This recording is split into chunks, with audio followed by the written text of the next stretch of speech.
ज़्यादातर child sexual abuse के cases में क्या होता है कि बच्चे को जिसने अब्यूज़ किया होता है वो विद इन फैमिली होता है। एक मेरे पास केस है, of course I will not disclose the identity of that girl, but that girl was raped by her own brother in law. मैं खुद बहुत सारे ऐसे लोगों के संपर्क में आती हूँ जो बोलते हैं कि ये सेक्सुअल हरासमेंट वगैरह कुछ नहीं होता है, आपस में पर्सनल ग्रज होते हैं, तो वो लड़कियां जो हैं वो वुमेन कार्ड खेलती हैं। ये कुछ लैंग्वेज है जो यूज़ की जाती है। अगर सेक्सुअल हरासमेंट कमेटी वहाँ पे है तो वो इन्वेस्टिगेट करेगी। ऐसा नहीं है कि अगर कोई फेक केस कर रहा है तो उसको इसका भुगतान नहीं करना पड़ेगा। एक विमेन ने एक डोमेस्टिक वायलेंस का केस किया, लेकिन डोमेस्टिक वायलेंस का केस बाद में पता चला कि it was a fake case just for personal benefit और something. 10 lakh penalty was imposed for that woman.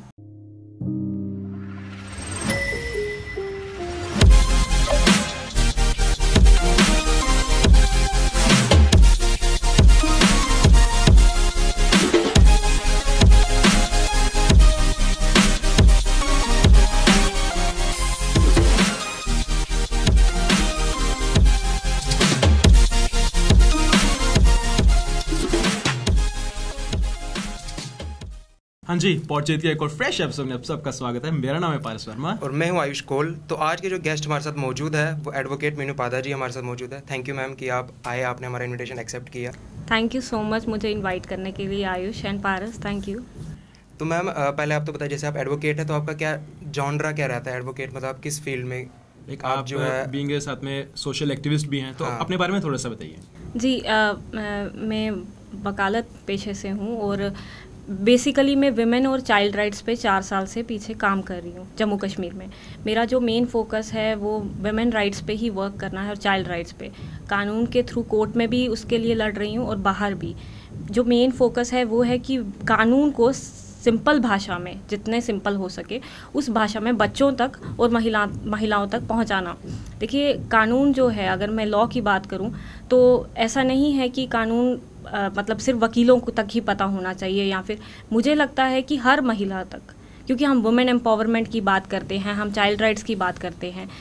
अगर हम स्कूल से स्टार्ट करें, स्कूल से हमें स्टार्ट किया जाता है maths, science, social studies, but कभी भी ये बात नहीं होती है कि गुड टच, बैड टच, अगर आपके साथ कोई छेड़खानी करा है। क्योंकि अगर ये मैं अपने से नहीं बोल रही हूँ, लेकिन डेटा भी अगर आप देखेंगे तो 2 में से 1 बच्चा चाइल्ड सेक्सुअल अब्यूज़ कभी ना कभी उसके साथ अब्यूज़ हुआ होता है।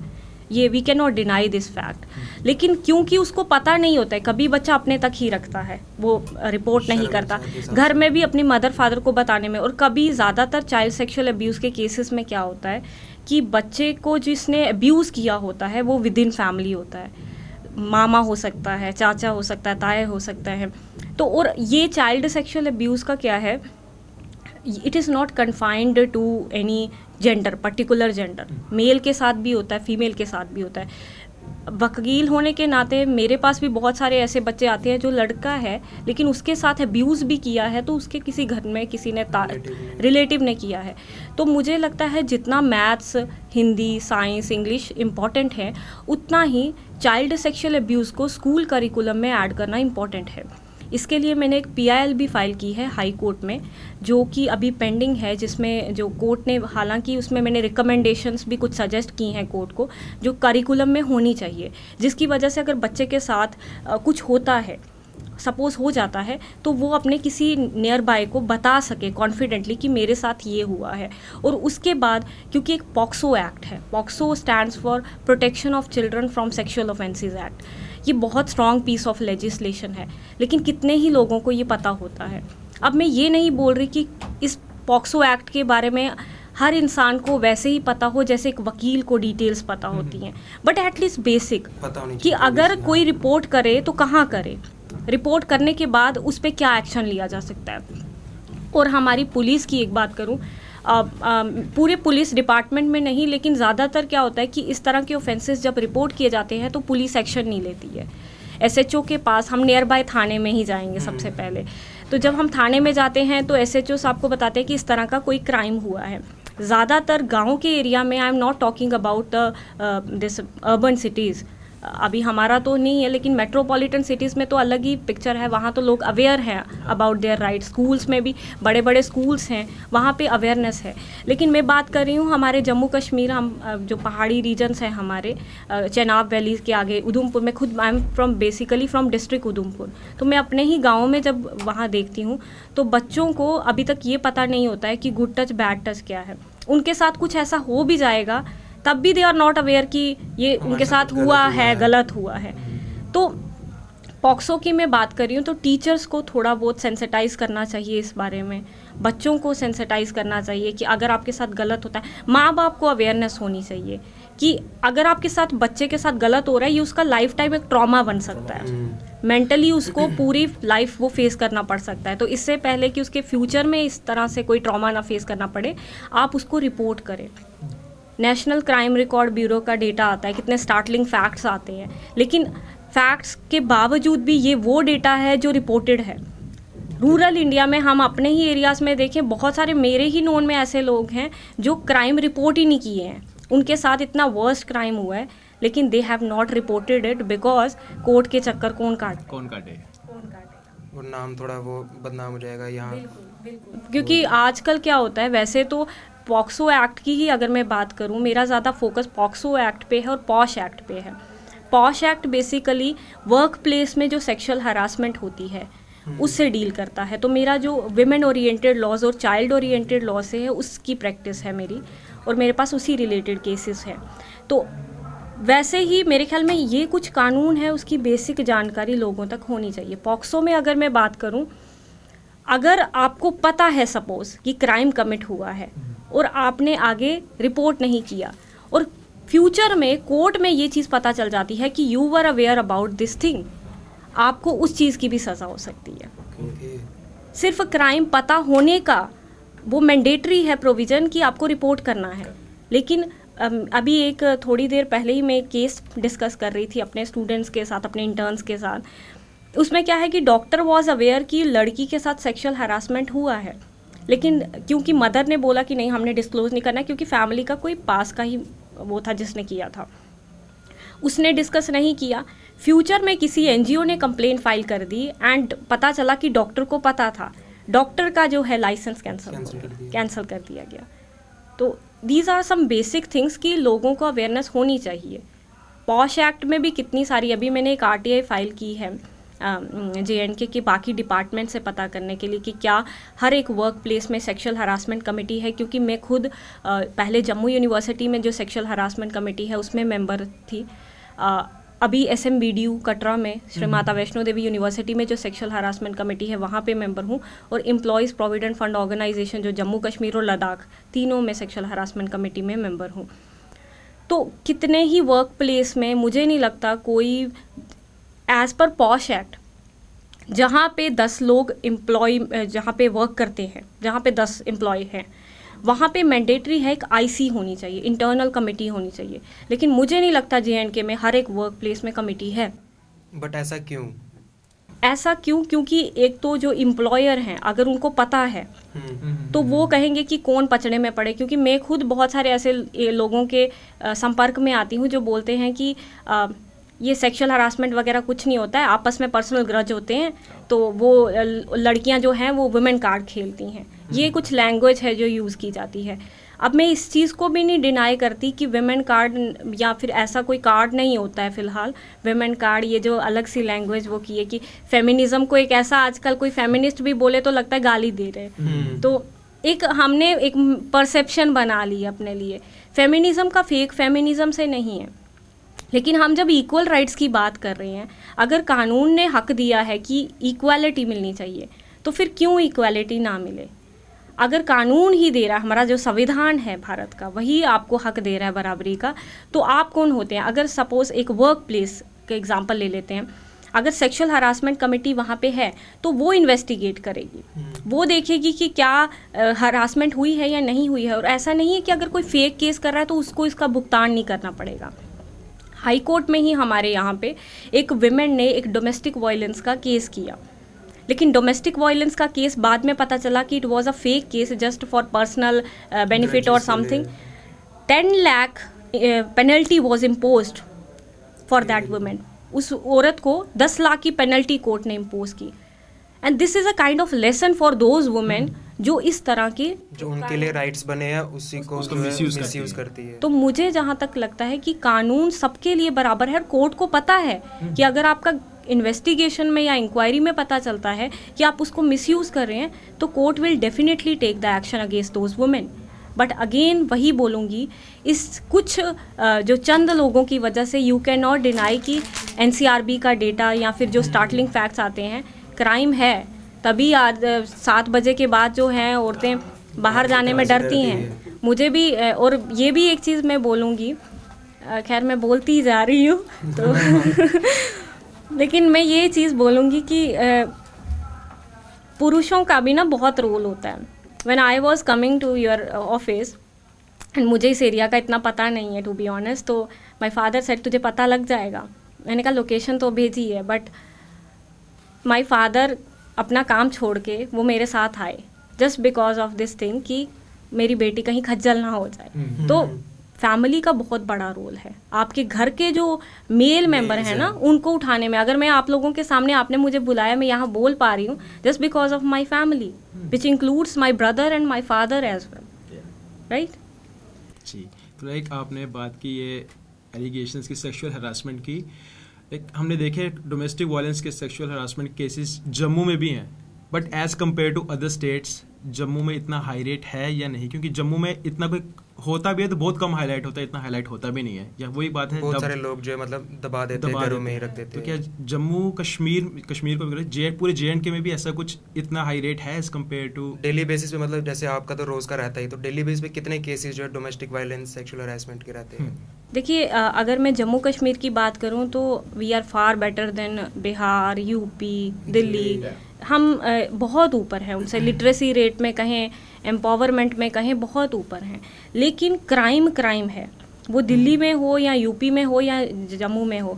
अब 370 का एब्रोगेशन हुआ है एंड बाहर से लोग आएंगे, कंपनीज यहाँ इस्टेब्लिश होंगी, लोग भी आएंगे और अलग अलग तरह के लोग आएंगे।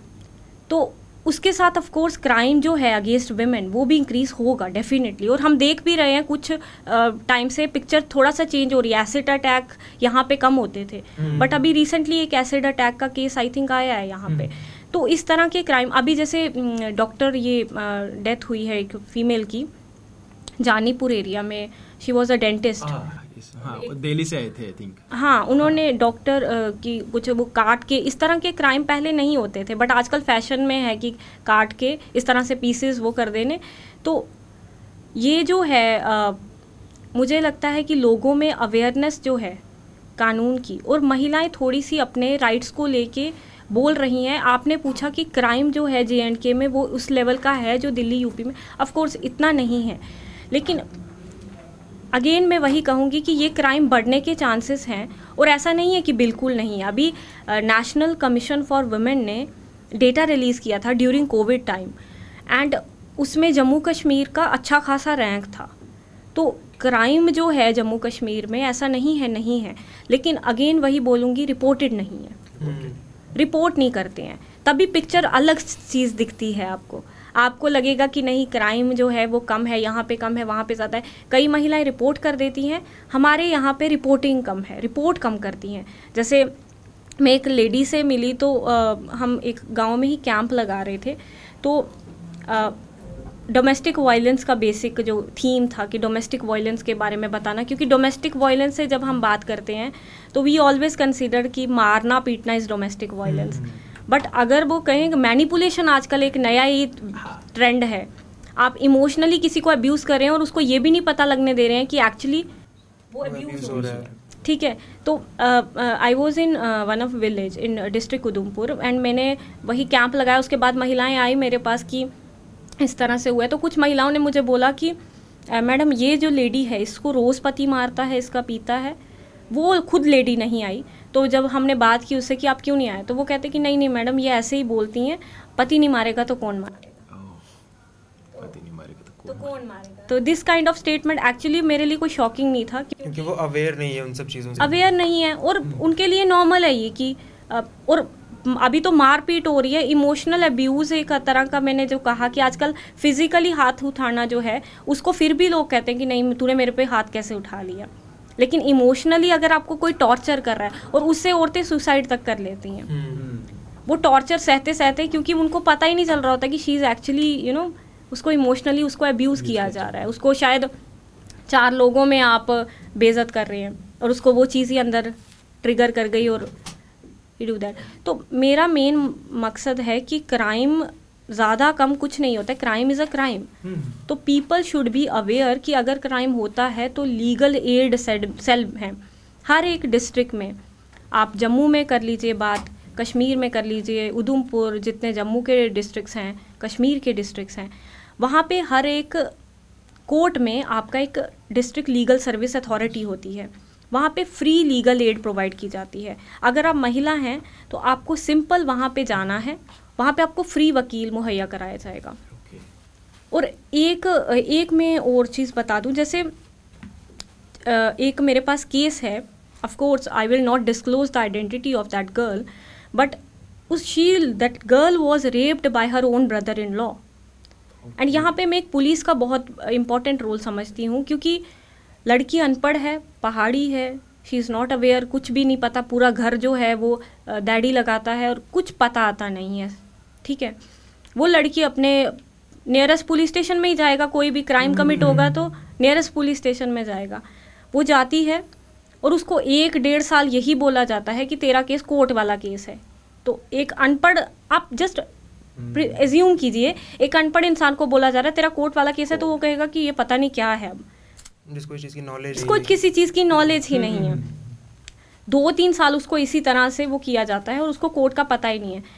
देन आफ्टरवर्ड्स वहाँ की जो कुछ मौजूद लोगों की हेल्प से समहाउ उसने किसी लोकल एडवोकेट के थ्रू कंप्लेंट फाइल की, क्योंकि SHO साहब, SSP, उन्होंने कंप्लेंट रजिस्टर्ड नहीं की, क्योंकि उन्होंने कहा कि इतना टाइम का पीरियड हो गया है। अब वो टाइम भी तो आप ही ने डिले किया है। एक तो पहले आप टाइम डिले कर रहे हैं, रजिस्टर्ड नहीं कर रहे हैं, और एक और जो चीज़ है, it is mandatory for every police officer, अगर इस तरह का कोई क्राइम आता है, इसे कानून की भाषा में कहें तो कॉग्निजेबल ऑफेंसेस कहा जाता है, यानी कि सीरियस नेचर के ऑफेंसेस, वहाँ पे पुलिस को FIR रजिस्टर करना ही करना है। बट अगर कोई गांव के लोग, क्योंकि मैं खुद गांव से हूँ, तो मेरे पास ये चीज़ें लोग आते हैं कि पुलिस वाला तो नहीं करने वाले रजिस्टर्ड FIR, जब तक कि आपके पास, अनलेस एंड अनटिल, मैं अगेन वही करूँगी, पूरे डिपार्टमेंट को नहीं मैं क्वेश्चन कर रही हूँ, लेकिन मोस्ट ऑफ द केसेस फिर आप कोर्ट के कचहरी के चक्कर कोई नहीं लगाना चाहता, एक वकील के अलावा, ठीक है, क्योंकि हमारा काम है तो कोई भी नहीं लगाना चाहता है। तो मैं ये कहूँगी कि इतना मुश्किल नहीं है जितना आप लोग समझते हैं। आपको फ्री लीगल एड कानून दे रहा है, आपको पैसे वहाँ खर्चने की ज़रूरत नहीं है, बट अवेयरनेस स्कीम्स इतनी हैं, कितनों को क्या अवेयरनेस है। ग्राम सड़क योजना है, लेकिन गांव में ही जाएं, अगर ग्राम ही जाएं, गांव में जाएं तो टूटी फूटी सड़कें हैं, लेकिन क्योंकि लोगों को अवेयरनेस नहीं, राइट्स है लेकिन अवेयरनेस नहीं है लोगों को उन चीज़ों को। RTI लगा दो, पता तो करो, इसके लिए कुछ पैसा फंड्स आए हैं तो कहाँ यूटिलाइज हुए हैं, but people are not aware. एक सिंपल एप्लीकेशन ही तो लिखनी है 10 रुपए की फीस के साथ, but not aware about the things. वही ना, वो सोचते हैं कि इंडिया में एक कोर्ट का नाम ही बन चुका हुआ है चक्कर लगाना, सालों साल लटके रहना, तारीख पे तारीख। अवेयर नहीं है सही चीज़ के, कोर्ट है कि आप उसका राइट, आप पावर कैसे यूज़ कर सकते हो उसको। तो वैसे हम क्राइम की बात कर ही रहे हैं, तो क्राइम, बहुत तरह क्राइम होते हैं, और आजकल चल रहा है digital crime, online crime. Like उसमें लोग बोझली फंस भी जाते हैं, तो क्या उसके लिए भी प्रॉपर कोई लॉ है? लाइक हमने देखा है कि लाइक साइबर क्राइम इसके लिए बना हुआ है, बट साइबर क्राइम भी क्या उस हद तक है कि क्या वो उसको पकड़ पाता है, कर पाता है या नहीं उसको सॉल्व? देखिए पारस, आपने ये बहुत अच्छा क्वेश्चन किया, क्योंकि साइबर क्राइम आजकल ट्रेंड में है, स्पेशली ये कोविड के टाइम, क्योंकि हमने इतना फ़ोन यूज़ किया, इतना लैपटॉप, अपने जो चीज़ें यूज़ की, इंटरनेट का यूज़ किया, उस टाइम साइबर क्राइम के बहुत ही चौंकाने वाले फैक्ट्स आए कि साइबर क्राइम बहुत इंक्रीज़ हुआ स्कूल्स के बच्चों के साथ। अगेन मैं स्कूल से ही स्टार्ट करूँगी, क्योंकि that is a growing age जहाँ पे बंदा सीखता है कुछ। हम सब स्कूल से निकले हैं, तो सबसे पहले स्कूल में अगर कुछ सीख लिया होगा ना, तो वो लाइफ टाइम काम आने वाली चीज़ें हैं। स्कूल में साइबर क्राइम इंक्रीज़ हुआ। साइबर क्राइम के लिए एक IT एक्ट है, कानून, IT एक्ट। हर एक डिस्ट्रिक्ट में साइबर सेल होता है। हमारे यहाँ पे अभी अनफॉर्चुनेटली 2 ही हैं, one is in Jammu, that is in Gandhinagar, second one is in Srinagar. 2 ही डिस्ट्रिक्ट साइबर सेल हैं। वो साइबर क्राइम जब भी आपके साथ कमिट होता है आपको वहाँ पे जाके रिपोर्ट करना है। अब लेकिन हम एग्जांपल लेते हैं, चनाब वैली है, कोई किश्तवाड़ से तो जम्मू नहीं आएगा ना रिपोर्ट करने, तो that is quite difficult. IT act में जो मिनिस्ट्री ऑफ इंफॉर्मेशन है, EFIR, इलेक्ट्रॉनिक FIR का प्रोविज़न है। वहाँ पे आपको सिंपल जाना है। मेरी खुद कोविड के टाइम जो है पिक्चर्स जो है यूज़ की गई फॉर एक ID बनाई गई, नाम अलग था बट पिक्चर्स मेरी लगाई थी। तो वो पैसे मांग रहे थे, तो मुझे किसी मेरे कॉमन फ्रेंड्स ने बोला कि इस तरह से वो पैसे डिमांड कर रहे हैं। मैंने कहा मेरे को नहीं चाहिए पैसे, मैंने नहीं डिमांड किए। तो मुझे भी इनफैक्ट उसके पहले IT एक्ट का इतना नॉलेज नहीं था। देन मैंने IT जो ये इंफॉर्मेशन डिपार्टमेंट की वेबसाइट में एक FIR रजिस्टर की। FIR अपना वो पूरा आपने बताना होता है आपके साथ क्या हुआ, आपने वो लिंक्स देने होते हैं जो फेक आईडीज बनी है। इमीडिएटली मेरी FIR रजिस्टर्ड हो गई, यू वोंट बिलीव, इमीडिएटली। और उसी टाइम मेरे को एक मैसेज आता है कि आपकी FIR रजिस्टर्ड कर दी गई है और कंसर्न्ड जो आपका थाना है, यानी कि मेरा सिटी थाना पड़ता था वहाँ पे आपको फॉरवर्ड कर दी गई है। अब उनका काम है आगे पूरा देखना कि साइबर सेल में जाके ये रिपोर्ट वो करना, पूरा इन्वेस्टिगेट करना।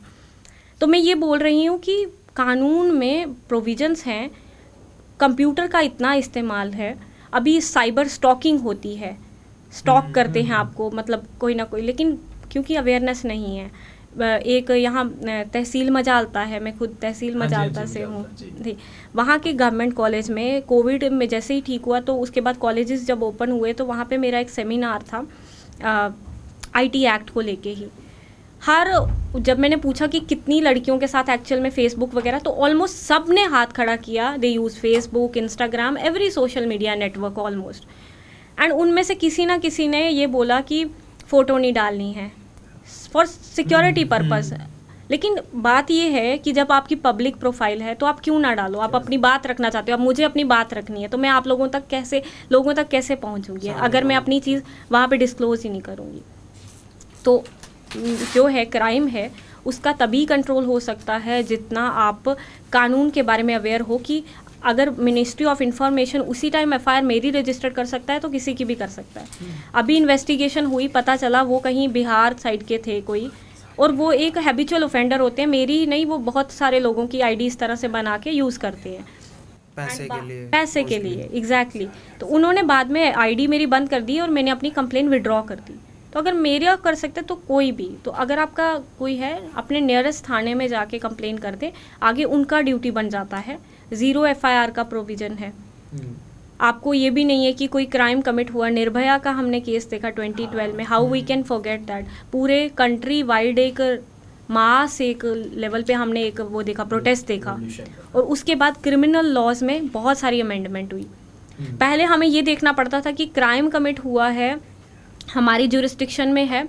सपोज अगर उधमपुर क्राइम कमिट हुआ है और मैं इस टाइम जम्मू में हूँ तो मुझे पहले उधमपुर जाना पड़ेगा FIR रजिस्टर करने, और क्राइम जब कमिट हुआ हो तो आप इतने ऑलरेडी पैनिक होते हो कि आपको वो टाइम नहीं मिलता है कि आप उधमपुर जाके crime.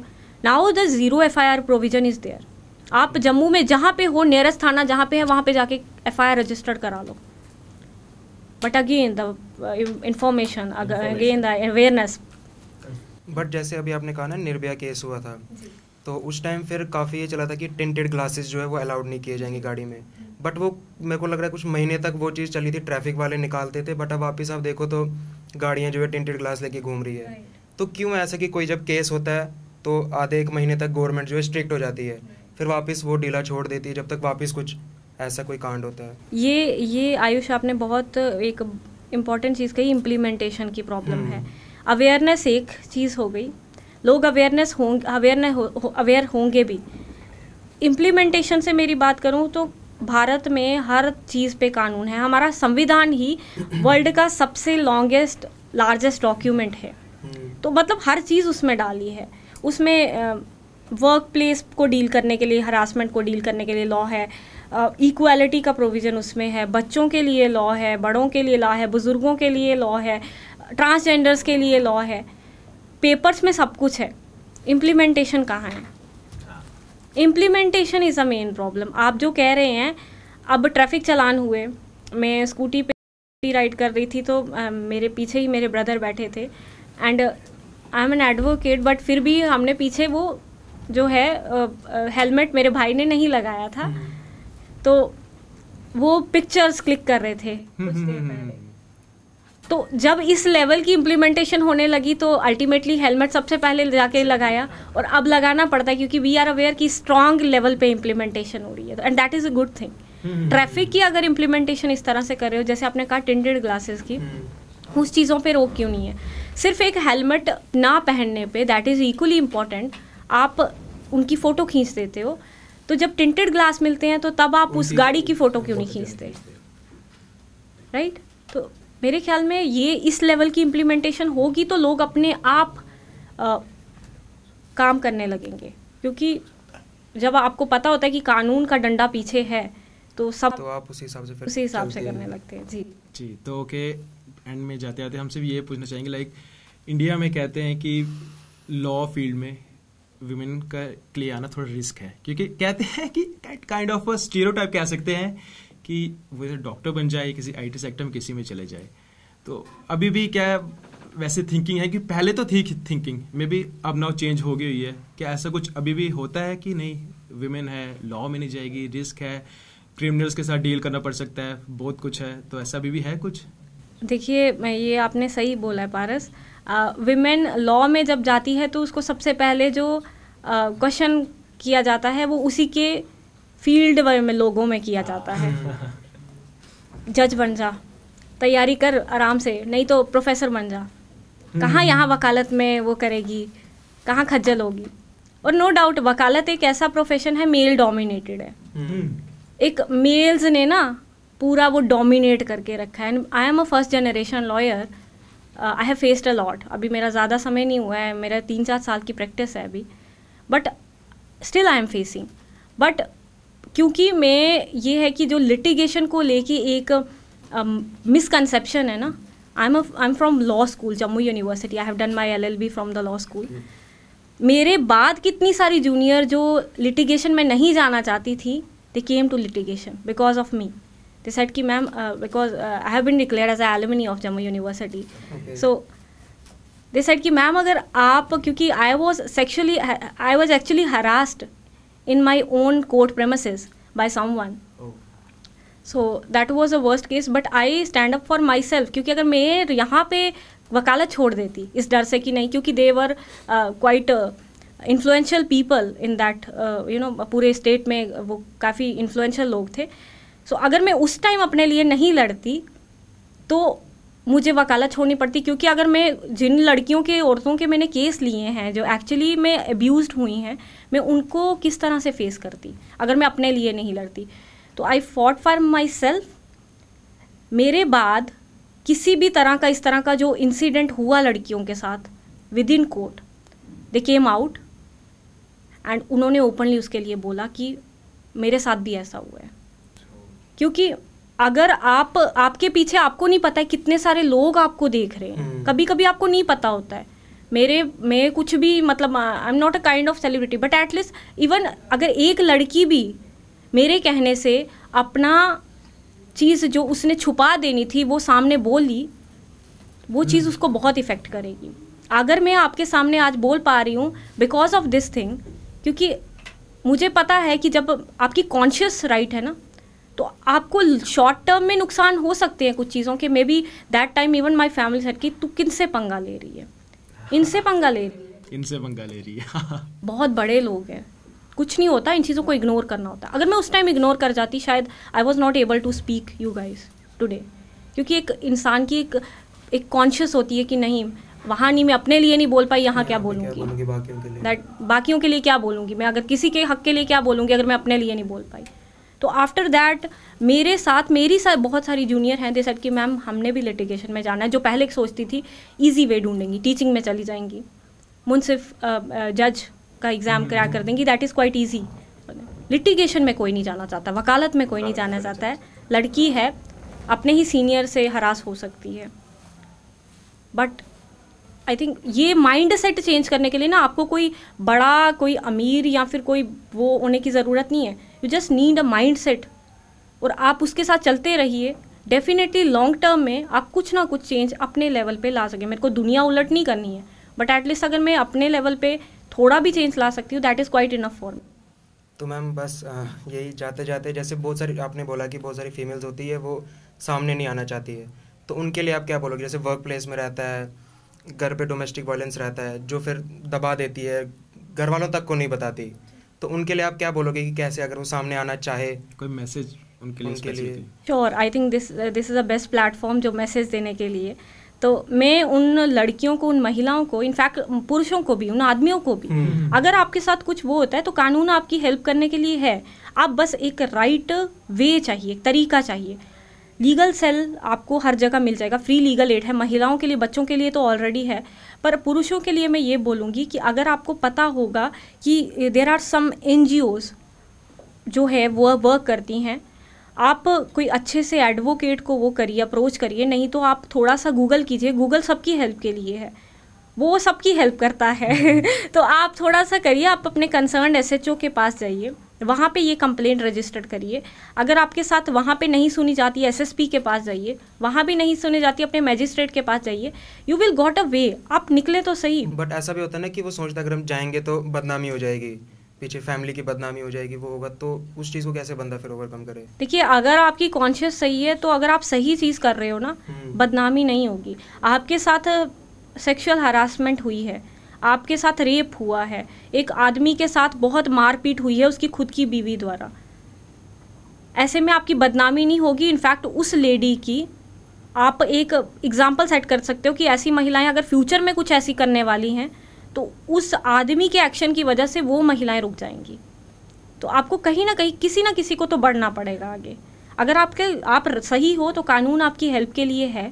You just find out the ways, either through again Google में देखिए या फिर वकील हायर कीजिए, जो भी कीजिए, बट अगर आपको पूरी क्लैरिटी है कि मुझे जाना है आगे, देन आपको कोई नहीं रोक सकता। एक वो चाहिए, you just need to take a step. Yes, absolutely, you just need to take a step. तो इसी के साथ हम आज का पॉडकास्ट खत्म करते हैं। बहुत ही इन्फॉर्मेटिव था ये पॉडकास्ट, काफ़ी लोगों को बहुत ज़्यादा हेल्प होगी इससे कि आप आए, हाँ, आपने ये बताया। Thanks for inviting me. Thank you ma'am. Thank you ma'am.